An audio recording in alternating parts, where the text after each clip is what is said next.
Okay, so, hi Damien. This is like the second time I've tried to do this, and I have to put down video, otherwise it doesn't work. And I'm still wearing my assassin's makeup, and yeah, it's really fun coming right from theatre to do this, so you owe me, and you better love Harry Potter. So, in my British accent, Harry Potter and the Philosopher's Stone, written by J.K. Rowling. Chapter 1. The Boy Who Lived. Mr. and Mrs. Dursley of number 4 Privet Drive were proud to say that they were perfectly normal. Thank you very much. They were the last people you'd expect to be involved in anything strange or mysterious, because they just didn't hold with such nonsense. Mr. Dursley was the director of a firm called Grunnings, which made drills. He was a big, beefy man with hardly any neck, although he did have a very large moustache. Mrs. Dursley was thin and blonde, and had nearly twice the usual amount of neck, which came in very useful, as she spent so much of her time craning over garden fences, spying on her neighbours. The Dursleys had a small son called Dudley, and in their opinion there was no finer boy anywhere. The Dursleys had everything they wanted, but they also had a secret, and their greatest fear was that somebody would discover it. They didn't think they could bear it if anyone found out about the Potters. Mrs. Potter was Mrs. Dursley's sister, but they hadn't met for several years. In fact, Mrs. Dursley pretended she didn't have a sister, because her sister and her good-for-nothing husband were as un-Dursleyish as it was possible to be. The Dursleys shuddered to think what the neighbours would say if the Potters arrived in the street. The Dursleys knew that the Potters had a small son too, but they had never even seen the boy. This boy was another good reason for keeping the Potters away. They didn't want Dudley mixing with a child like that. When Mr. and Mrs. Dursley woke up on a dull, grey Tuesday, our story starts, there was nothing about the cloudy sky outside to suggest that strange and mysterious things would be happening all over the country. Mr. Dursley hummed as he picked out his most boring tie for work, and Mrs. Dursley gossiped away happily as she wrestled a screaming Dudley into his high chair. None of them noticed a large tawny owl flutter past the window. At 8:30, Mr. Dursley picked up his briefcase, pecked Mrs. Dursley on the cheek, and tried to kiss Dudley goodbye, but missed, because Dudley was now having a tantrum and throwing his cereal at the walls. "Little tyke," chortled Mr. Dursley as he left the house. He got into his car and backed out of number 4's drive. It was on the corner of the street that he noticed the first sign of something peculiar, a cat reading a map. For a second, Mr. Dursley didn't realise what he had seen. Then he jerked his head round to look again. There was a tabby cat standing on the corner of Privet Drive, but there wasn't a map in sight. What could he have been thinking? It must have been a trick of the light. Mr. Dursley blinked and stared at the cat. It stared back. As Mr. Dursley drove around the corner and up the road, he watched the cat in his mirror. It was now reading the sign that said Privet Drive. No, looking at the sign. Cats couldn't read maps or signs. Mr. Dursley gave himself a little shake and put the cat out of his mind.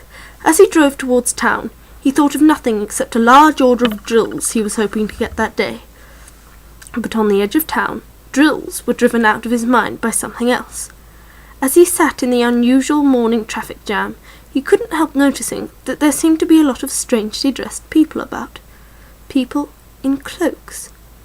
Mr. Dursley couldn't bear people who dressed in funny clothes, the get-ups you saw on some young people. He supposed this was some stupid new fashion. He drummed his fingers on the steering wheel, and his eyes fell on a huddle of these weirdos standing quite close by.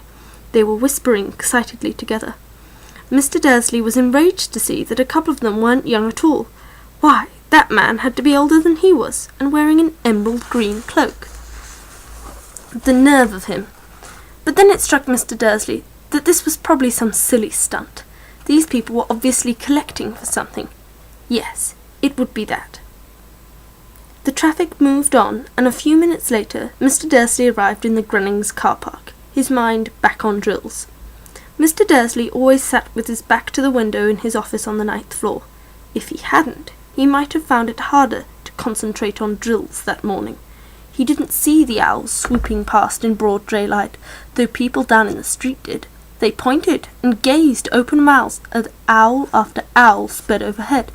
Most of them hadn't even seen an owl at night time. Mr. Dursley, however, had a perfectly normal, owl-free morning.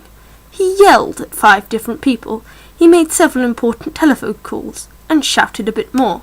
He was in a very good mood until lunchtime, when he thought he'd stretch his legs and walk across the road to buy himself a bun from the baker's opposite.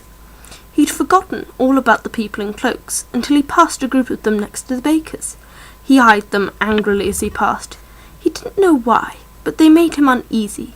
This lot were whispering excitedly too, and he couldn't see a single collecting tin. It was on his way back past them, clutching a large doughnut in a bag, that he caught a few words of what they were saying. The Potters, that's right, that's what I heard. Yes, their son, Harry. Mr. Dursley stopped dead. Fear flooded him. He looked back at the whisperers as if he wanted to say something to them, but thought better of it.